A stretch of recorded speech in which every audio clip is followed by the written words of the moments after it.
opening. Baik, Assalamualaikum warahmatullahi wabarakatuh. Selamat sore rekan-rekan dan juga yang terhormat Ibu Ichmiyani Arinda Rohmah. Sebelumnya mohon maaf apabila saya mengganggu. Saya Dafaska Muhammad selaku Koordinator Kelompok 9 Kelas Kapital Sosial dan Masyarakat Madani Ruang 2. Izin untuk mewawancarai Ibu ya Bu terkait kasus Marsinah, buruh Marsinah. Baik, tanpa berlama-lama lagi, pertanyaan pertama akan saya sendiri yang membacakan, yaitu apa yang Ibu ketahui perihal kasus Marsinah ini? Oke, terima kasih sebelumnya untuk kelompok 9 ya, dan ketepatan saya yang dapat.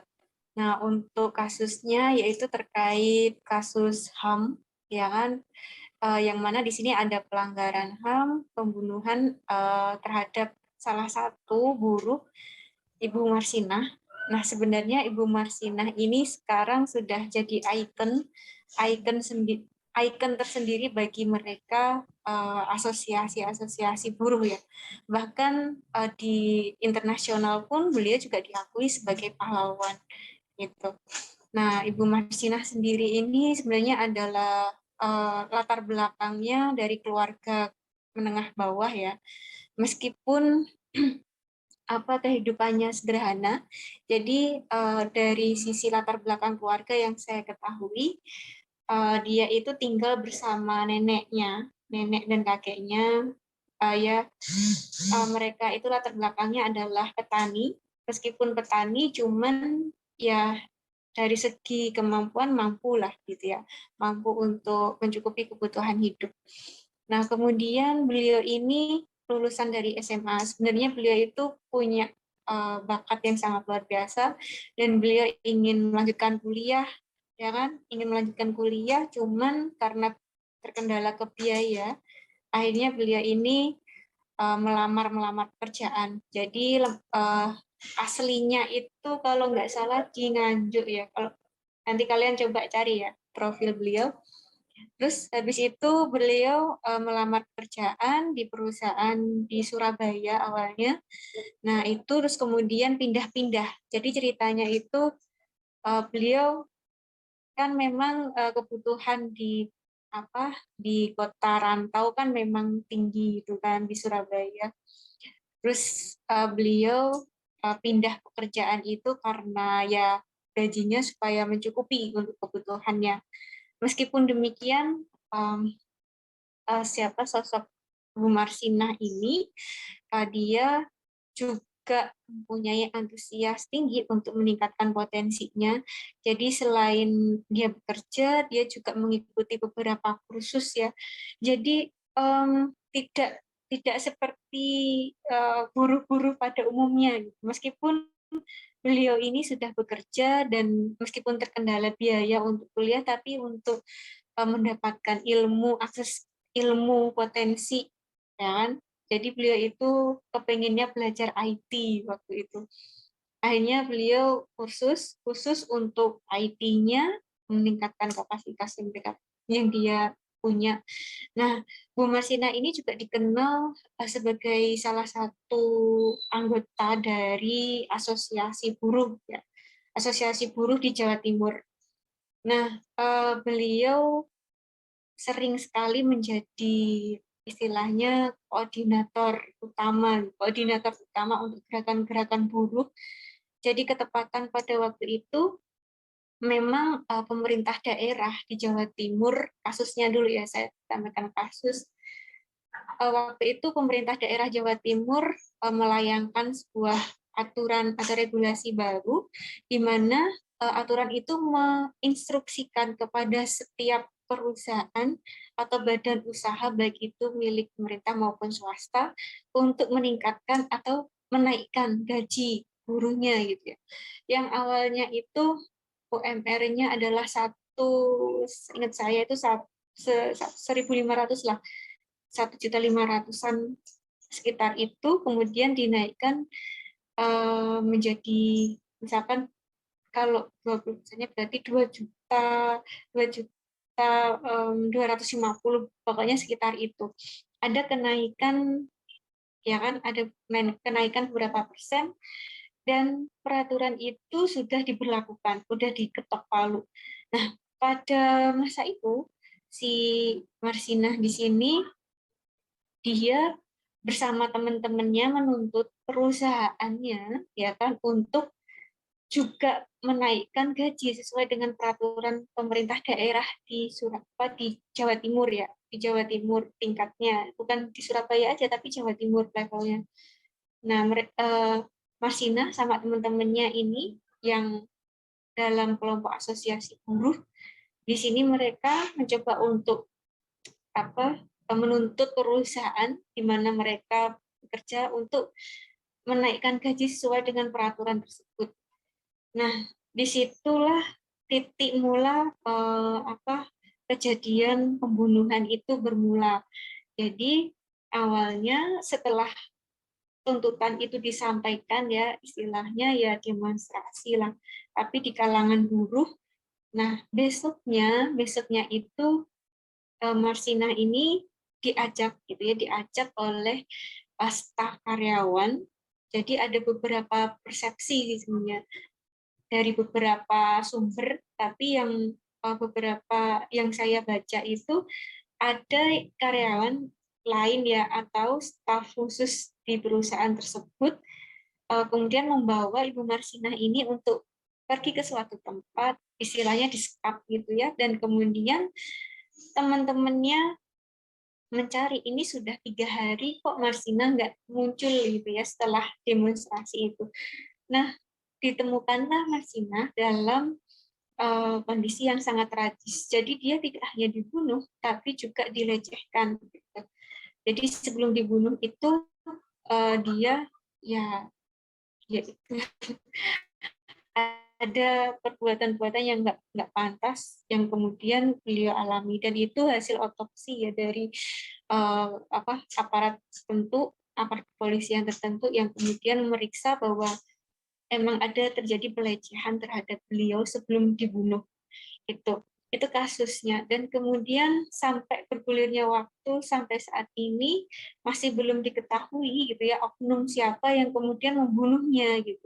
Tuduhan-tuduhan awal yang kemudian pada masa Orde Baru ya, pada itu Orba zamannya Pak Soeharto, dan kemudian di sini TNI maupun Polri juga bergerak untuk mengusut tragedi itu. Cuman tuduhan awal itu diarahkan kepada pihak perusahaan, ya, karena perusahaanlah yang didemo. Nah, seiring waktu kemudian perusahaan ini mengajukan aju banding dan terbukti tidak bersalah, gitu kan. Akhirnya dikeluarkan. Nah, sampai saat ini kasus itu masih simpang siur. Jadi siapa oknum yang kemudian membunuh mereka? Gitu. Nah, ini untuk pengantar kasusnya ya, siapa Dava. Kamu bisa memperdalam dengan pertanyaan spesifik. Baik Bu Ichmi, terima kasih untuk jawaban untuk pertanyaan pertama. Kemudian di sini saya punya pertanyaan kedua, yakni menurut Ibu Ichmi sendiri, apa penyebab utama dari kasus terbunuhnya Marsinah ini? Iya, masih ke kasus ya. Yang pertama tentu aja ada oknum tertentu, ini juga ketika data belum ditemukan, jadi masih simpang siur juga siapa oknumnya. Oknum tertentu yang tidak menyukai aksi dari anggota-anggota asosiasi buruh, terutama untuk implementasi regulasi dari pemerintah daerah Jawa Timur. Jadi memang masa itu tuntutan kenaikan gaji itu sudah istilahnya tuntutan gaji itu sudah tidak asing lagi gitu, maksudnya sudah diedarkan ke semua perusahaan dan itu semua buruh tahu gitu kan, apalagi asosiasi buruh gitu. Nah, ada oknum-oknum tertentu yang tidak suka gitu karena memang ketika kenaikan gaji buruh itu dilakukan, otomatis kan perusahaan ya harus mengalokasikan sedemikian ini ya material atau modalnya gitu kan untuk kenaikan gaji buruh. Nah, itu satu hal. Dan memang si sosok Marsinah di sini adalah sosok wanita yang pemberani, sejak kecil dia dididik untuk menjadi berani gitu ya, utamanya untuk mengutarakan pendapat dan lain sebagainya, dan juga dia selalu bertanggung jawab gitu ya atas ucapannya. Jadi ketika dia ingin menegakkan satu keadilan untuk temannya sesama buruh, ya dia lakukan gitu. Dia menjadi koordinator itu udah beberapa kali untuk sebuah tuntutan-tuntutan, dan itu bukan untuk kepentingan dia tapi untuk teman-teman buruhnya gitu. Jadi istilahnya kalau ada orang yang semacam itu, yang punya pemikiran yang berbeda dengan yang lain dan progresif, kemudian sifatnya itu melawan, kritis gitu ya, dia sangat kritis, banyak sekali oknum yang kemudian mengucilkan itu, dan sampai saat ini ya ada oknum-oknum tertentu yang tidak peduli gitu ya dengan kasusnya Marsina, meskipun asosiasi buruh tetap bertahan memperjuangkan kasusnya Marsinah ini. Setiap media atau 1 Mei Hari Buruh selalu nama Marsinah itu disebut. Dan setiap hari Kamis bahkan ya, setiap hari Kamis di depannya Istana Presiden tuh nama Marsinah adalah salah satunya gitu ya. Kasus yang belum tuntas dan dituntut untuk menuntaskan pemerintah itu. Itu udah Pak. Baik Ibu, terima kasih untuk jawaban Ya. pertanyaan kedua.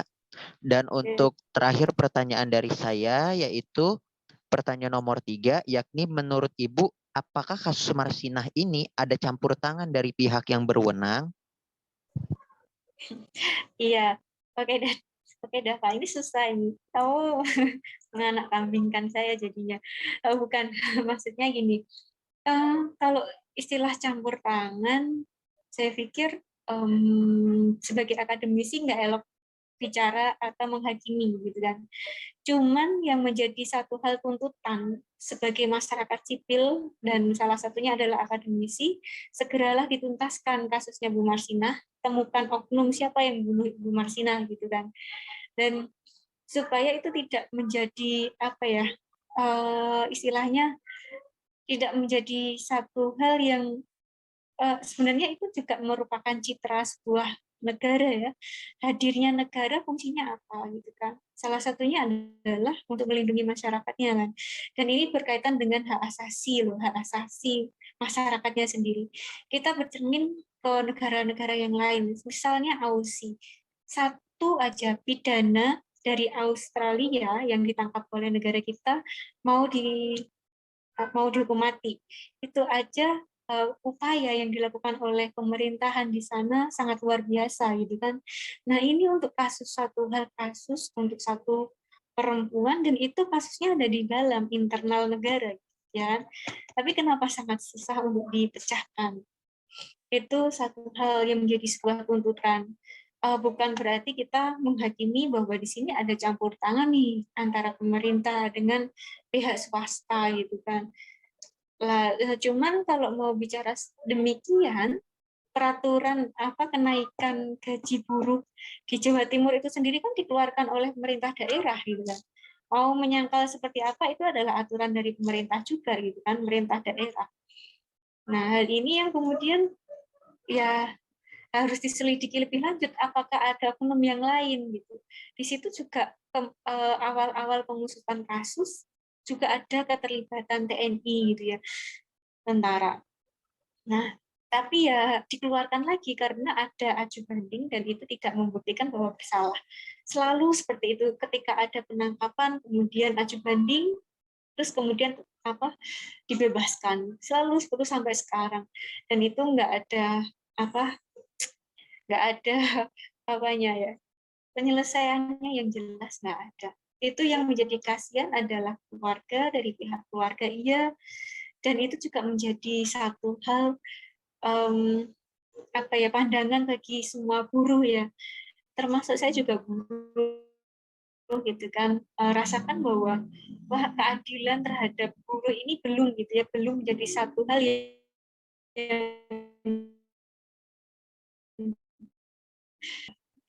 harusnya negara membangun sebuah citra juga dong. Salah satunya bisa lah dengan menuntaskan kasus-kasus HAM seperti ini gitu kan. Gitu dah Pak. Oke. Baik Ibu Ichmi, terima kasih. Untuk pertanyaan selanjutnya akan disambung oleh teman saya, yaitu Muhammad Al-Ghani. Kepadanya dipersilahkan. Oke, Gani. Untuk pertanyaan keempat sendiri, Bu, bagaimana upaya penegakan HAM dan hukum atas kasus ini yang belum terkuak hingga saat ini, Bu? Gimana? Maaf. Bagaimana upaya penegakan HAM dan hukum atas hal ini yang belum terkuak hingga saat ini, gitu? Iya, terkait dengan kasusnya Ibu Marsina dan juga kasus-kasus lain yang belum tuntas diselesaikan. Yang pertama, pemerintah atau pihak atau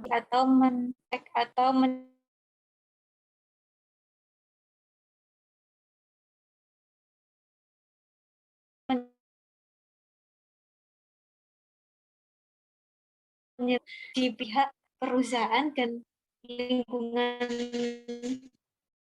si Ibu Masina ini aja.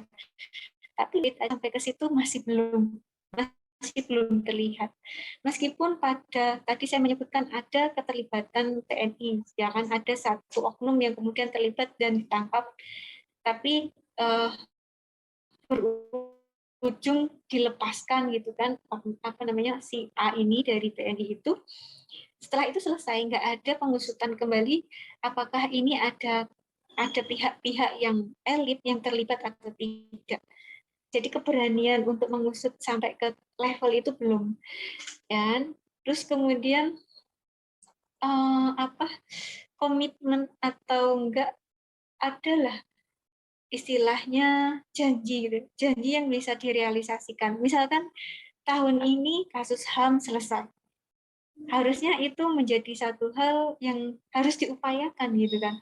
Tapi selama ini kita hanya mendengar bahwa hanya melihat bahwa pengusutan HAM dilakukan tanpa adanya komitmen kapan selesainya gitu kan. Kapan diselidikinya dan kapan selesainya.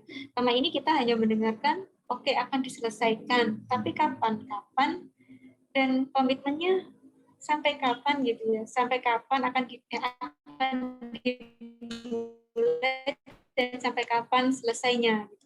Itu belum ada kejelasan sama sekali. Keberanian sama komitmen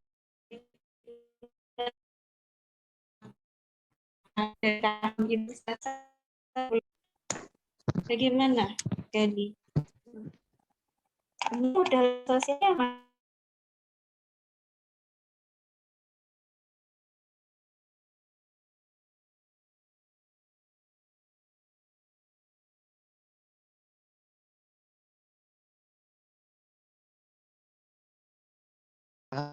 Kepadanya dipersilahkan.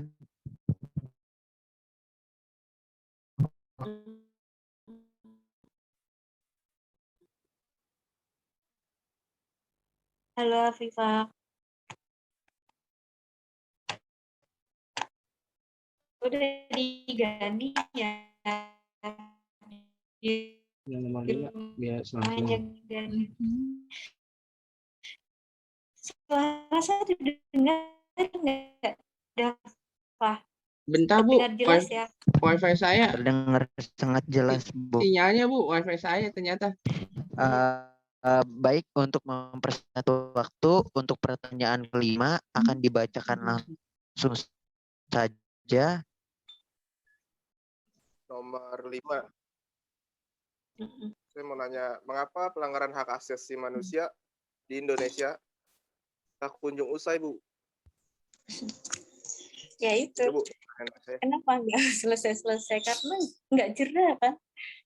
Kenapa orang baik di Indonesia? Kenapa orang-orang baik dan juga memberikan kontribusi besar gitu ya bagi lingkungannya, dan itu ada di negara kita, terus banyak yang ngancam gitu ya, banyak yang mengancam, banyak yang kemudian ya seperti kalian tahu yang kemarin itu tokoh KPK kita ada yang disiram ya kan dengan air keras matanya.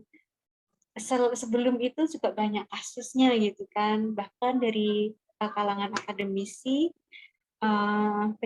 peristiwa Trisakti itu juga ada mahasiswa yang terbunuh dan belum jelas kasusnya untuk dituntaskan, dan banyak lagi gitu. Kenapa kemudian menjadi seperti itu? Ya memang itu udah menjadi seperti budaya di negara kita ya. Saya pikir itu udah menjadi sebuah budaya negara kita. Ketika ada sosok atau individu dari level masyarakat sipil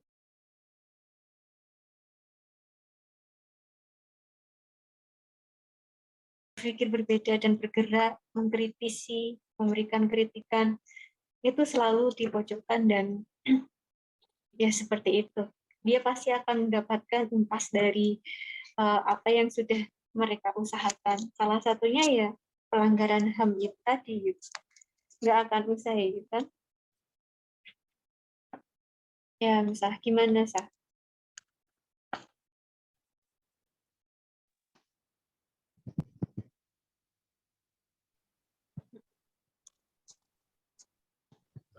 Ya Bu, saya mau tanya satu lagi Bu sama Ibu.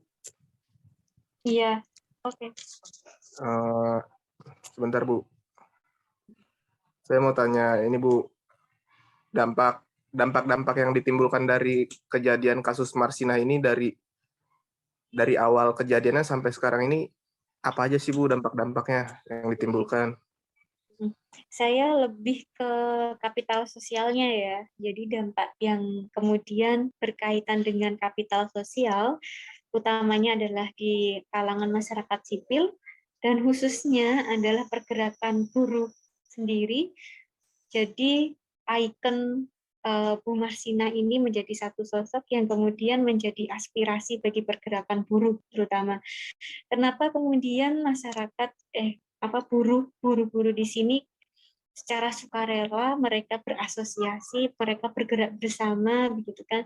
Kalau kalian mengamati setiap 1 Mei, ya kan, atau disebut May Day itu, Hari Buruh.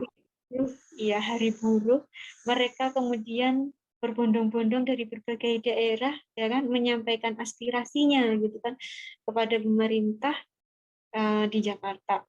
Pun juga di daerah-daerah, di masing-masing daerah, mereka kemudian melakukan pergerakan itu dan mengutarakan aspirasinya. Dan itu tidak terlepas juga ya dari sosok Marsinah gitu ya. Marsinah adalah sosok guru yang juga berani gitu ya menyampaikan aspirasinya. Nah, sosial kapital atau modal sosial di sini kemudian tumbuh ya kan, tumbuh di dalam kesadaran para guru. Dan pertama tentu aja di sini berkaitan dengan trust. Jadi setiap buruh ini memiliki kepercayaan bahwa sebuah pergerakan buruh sudah dicontohkan gitu oleh sosok si Ibu Marsina ini. Jadi mereka percaya dengan adanya keberanian menyampaikan aspirasi itu cukup akan membantu gitu ya, membantu mereka terlepas dari ya belenggu atau problematika yang selama ini dihadapi oleh para buruh gitu. Jadi istilahnya Marsina ini menjadi tokoh publik atau sebuah figur, sebuah ikon bagi para buruh untuk mempersatukan untuk mensatukan satu visi misi mereka gitu, untuk berani bergerak untuk menyampaikan aspirasinya gitu. Ya kan? Dan juga kalau kita melihat pergerakan dari buruh-buruh di sini yang terasosiasi itu sifatnya kalau kita melihat bonding ke bridging ya, bonding ke bridging. Jadi mereka juga bergerak dengan modal sosial yang mereka miliki. Selain itu juga mereka menjadi sebuah wadah, menjadi wadah untuk membantu sesama buruh-buruhnya gitu, yang buruh-buruh yang kemudian mereka perlu diperjuangkan hak-haknya gitu. Dan itu tidak terlepas dari sosok Marsinah gitu kan. Marsinah pun juga mempraktekkan hal itu gitu. Marsinah modal sosialnya sangat kuat. Mungkin untuk jaringan itu levelnya itu lebih, kalau kalau saya melihat Marsina ya, jaringan yang dibangun berdasarkan model sosial yang dia miliki itu sifatnya bonding bridging. Kalau untuk linking sendiri saya belum pernah membaca atau mendengar Marsina ada bisa membangun relasi dengan pihak-pihak elit itu sendiri. Saya belum pernah melihat atau membacanya.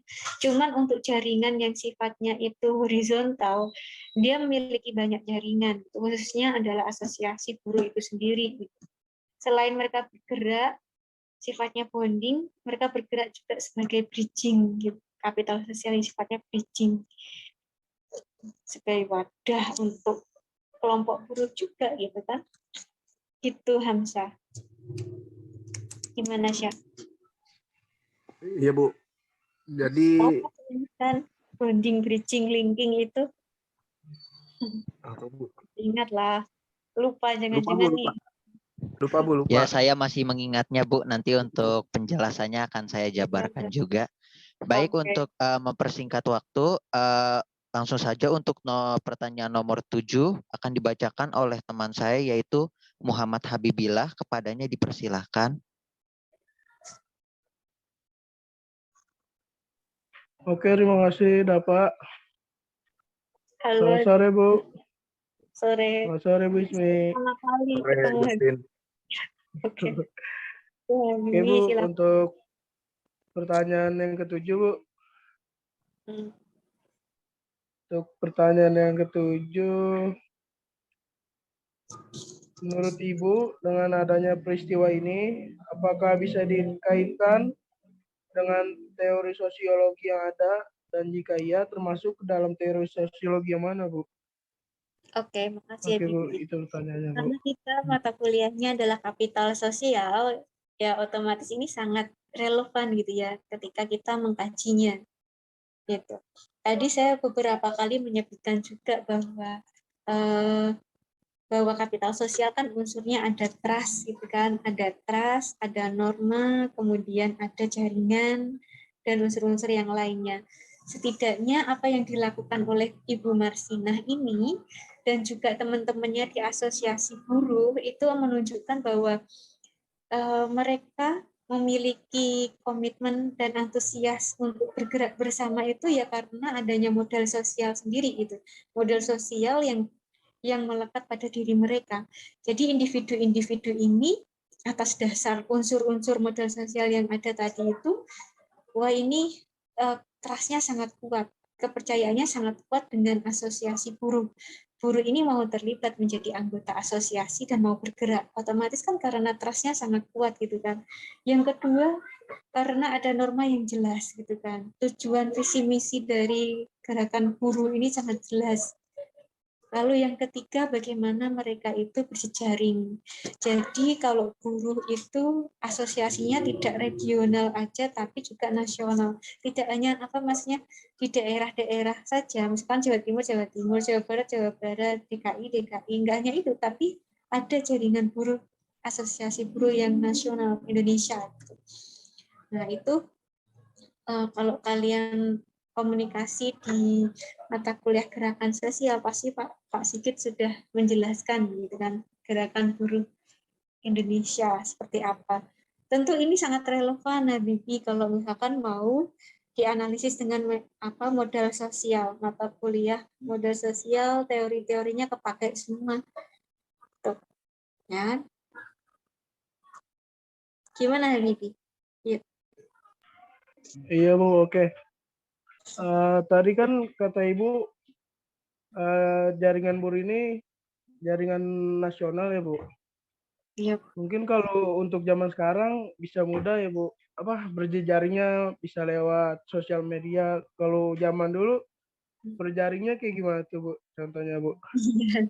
Oke, makasih. Kalau memang dulu itu kan masa Orde Baru ya, masa Orde Baru itu internet memang tidak semasif sekarang gitu ya. Kalau yang dulu ruang-ruang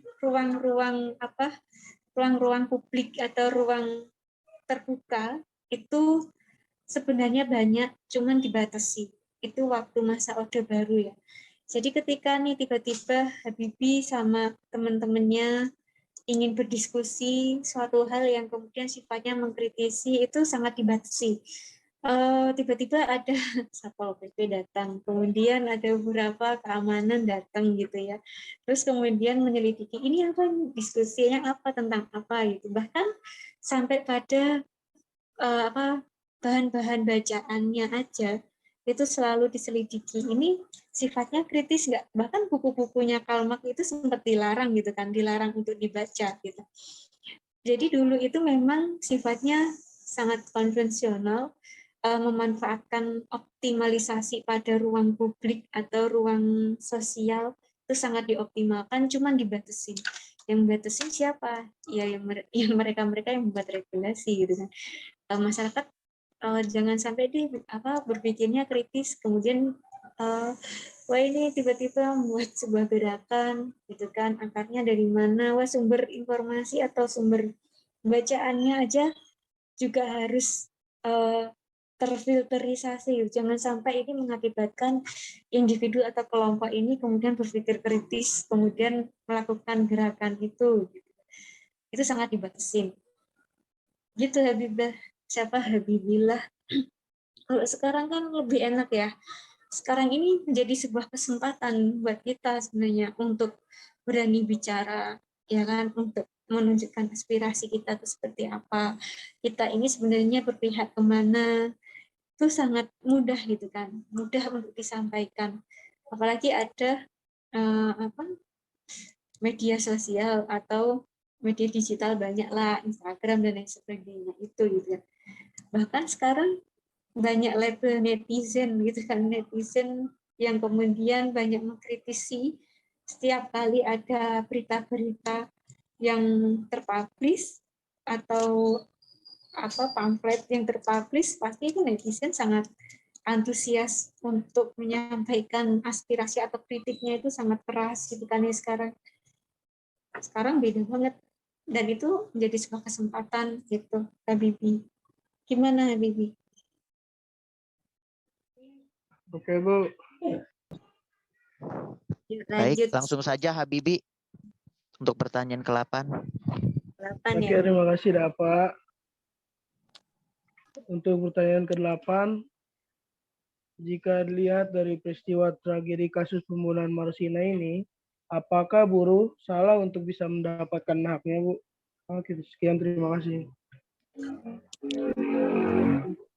Sampai saat ini bisa mendapatkan haknya setelah adanya peristiwa itu ya, pembunuhan Ibu Marsina. Untuk kesejahteraan buruh saat ini mungkin lebih diperhatikan ya, jauh lebih diperhatikan, meskipun ya masih ada banyak tuntutan-tuntutan gitu kan. Iya, kalau misalkan buruh tidak menuntut, maka kesejahteraan buruh pun juga akan terabaikan gitu kan. Oleh karena itu, meskipun sudah diperhatikan, tuntutan itu juga sebenarnya masih diperlukan, ya kan, untuk mengingat, untuk memelihara lah bagaimana pemerintah ini lebih memperhatikan lagi nasibnya buruh, gitu kan. Nah, terkait dengan hak-hak buruh saat ini lebih sejahtera ya, maksudnya untuk dari segi kesejahteraan, terus kemudian asuransi keselamatan kerja dan lain sebagainya, sebagian besar itu sudah terpenuhi. Maksudnya sudah adalah hak untuk itu gitu ya. Hanya saja sekarang itu muncul beberapa fenomena lain seperti gig ekonomi. Gig ekonomi ini juga merupakan satu jenis pekerjaan dan itu juga banyak buruhnya.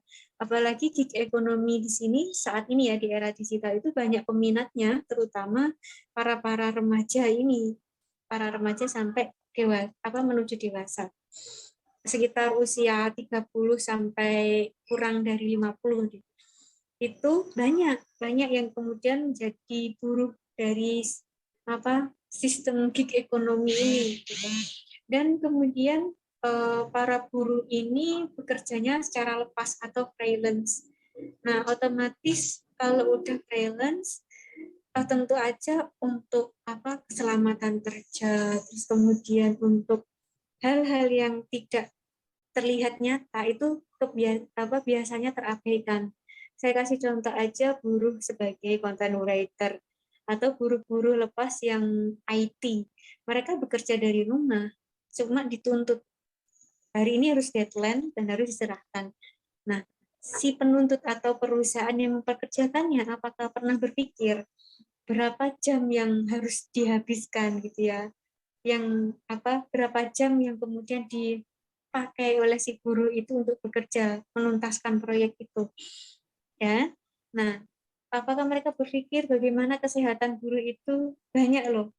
Di situ ada persentase tersendiri buruh yang meninggal karena buruh-buruh freelance ini kelebihan jam kerja. Dan itu kalau mereka melembur sampai ya itu lebih berat saya pikir. Para buruh yang freelance atau mereka sudah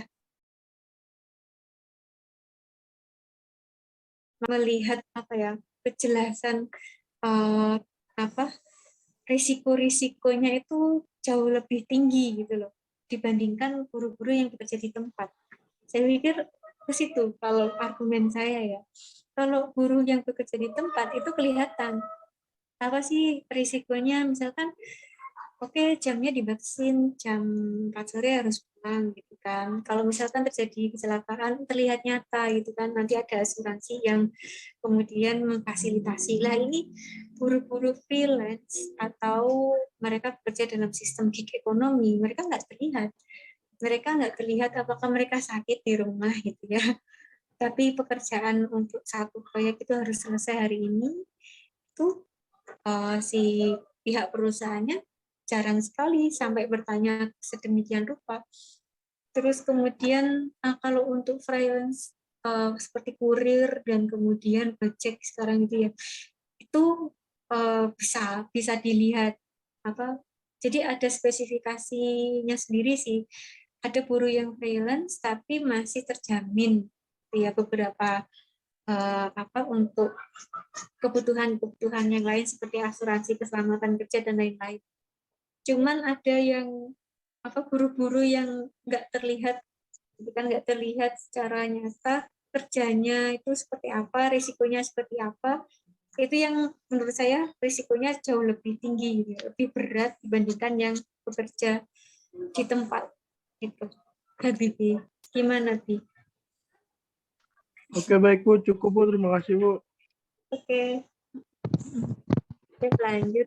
Berapa? Baik, untuk pertanyaan ke nomor 9 dan 10 akan dibacakan oleh kedua teman saya, yakni yang pertama adalah Putri Nur Afifah dan yang kedua adalah Muhammad Al-Ghani. Kepadanya kami persilahkan. Ya, Bu, untuk yang ke-9, mengapa kasus Marsina ini tidak kunjung terselesaikan hingga saat ini, Bu? Ya tadi itu udah terjawab kan. Kenapa nggak selesai? Ya memang untuk komitmen menyelesaikan itu tidak jelas. Maksudnya kapan sih penyelidikan ini akan terus berlangsung dan sampai kapan penuntasannya? Gitu. Terus keberanian untuk melakukan penyidikan di semua level. Saya pikir itu perlu. Tapi itu untuk keberanian sejauh itu sebenarnya belum terlihat gitu kan. Siapa yang diselidiki, sejauh mana si aparatur yang kemudian berkewajiban untuk menyelidiki itu ya sampai menerobos ke level-level elit lah setidaknya untuk menyelidiki. Kenapa? Saya pikir kenapa kasus yang seperti ini tuh sangat susah sekali dituntaskan. Ini nggak hanya Bu Marsina aja, cuma ada Munir juga kan, Munir, terus kemudian siapa lagi? Tukul Wiji Tukul. Mereka adalah korban HAM di masa Orde Baru ya, Orba di zamannya itu gitu. Dan kasus itu entah gimana ya, saya juga emang susah gitu. Itu seperti PR lama yang diturunkan ya kan dari masa ke masa dan nggak pernah selesai gitu. Dari Bapak Soeharto kemudian turun ke Habibie kemudian ke siapa Gus Dur ke Megawati, terus kemudian ke SBY sampai ke Jokowi, nggak pernah tuntas, nggak pernah selesai kasus itu. Nah, ini saya sangkutkan ke, ya udah nanti Kak Afifah pertanyaanmu apa? Ini itu ya kan. Oke. Untuk pertanyaan yang terakhir, apa saja saran dari Ibu Ichmi agar peristiwa tersebut tidak terulang kembali? Oke, masuk ke modal sosialnya. Ini solusi yang paling efektif, yaitu mempertumbuhkan dan memperkuat modal sosial di kalangan buruh. Oke, setiap buruh setidaknya mereka harus memiliki asosiasi, mereka harus menjadi anggota asosiasi buruh, ya kan? Terutama mereka-mereka yang memang dipekerjakan di badan usaha, baik itu swasta khususnya ya, swasta. Kalau swasta itu susah kontrolnya soalnya. Nah, mereka yang bekerja, mereka yang menjadi buruh, seharusnya harus dengan kapasitas modal sosial yang mereka miliki, mereka harus berasosiasi. Karena kenapa? Satu buruh untuk bersuara itu tidak didengar gitu kan. Maka harus melakukan sebuah gerakan yang revolusioner. Dan caranya yaitu harus berasosiasi. Kalau makan bicara seperti itu ya. Jadi sebuah pergerakan itu untuk menjadi sebuah yang sifatnya revolusioner, maka harus berasosiasi atau kita sebut sebagai jejaring tadi itu kalau di modal sosial ya. Jadi tumbuhkan modal sosial dan pertahankan dan kemudian tingkatkan modal sosial itu di antara buruh-buruh itu untuk tetap berasosiasi itu. Untuk menyelesaikan kasusnya si Marsinah tanpa adanya suara dari para buruh ya diabaikan gitu. Makanya kenapa buruh selalu menyebut nama Marsinah ketika ada tuntutan penyelesaian HAM gitu kan setiap kali saat di hari buruh itu, meskipun ada tuntutan-tuntutan yang lain tapi simbol dari Marsinah tetap diadakan, tetap ada dan selalu disebut gitu kan oleh buruh untuk dituntaskan kasusnya. Itu.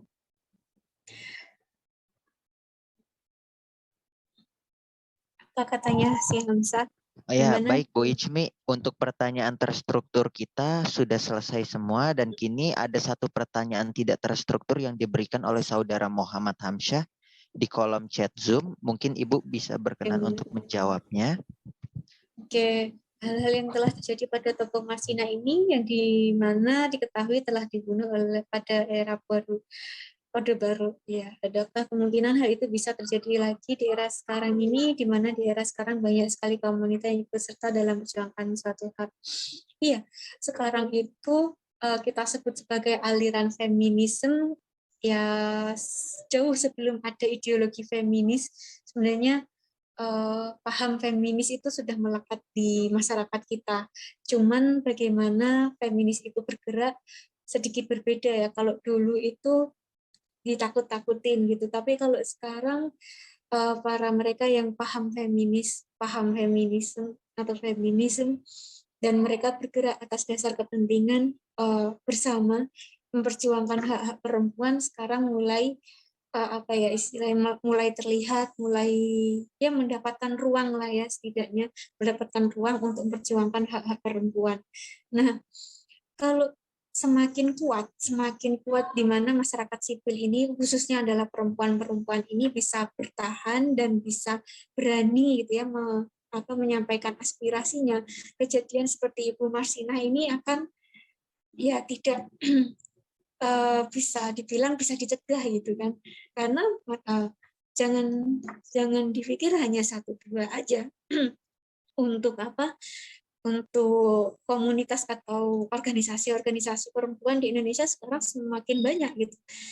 Ada feminisme, ada Pende, ada apalagi kemarin Indonesia Feminis, banyak sekali gitu. Mereka berasosiasi, bahkan lembaga bantuan hukum pun itu ada yang secara khusus gitu ya membantu kasus-kasus perempuan gitu. Dan itu saya pikir sangat membantu gitu ya untuk pencegahan terjadinya pelanggaran HAM terhadap perempuan gitu. Kelompok-kelompok perempuan itu banyak, nggak hanya 1-2 puluhan bahkan di Indonesia ini. Gitu. Tuh. Ilham, sama makasih. Mana? Ya Bu. Dafa?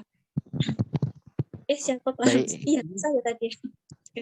Baik Ibu Ichmi, terima kasih banyak atas jawaban-jawaban yang cukup luar biasa yang telah Ibu berikan.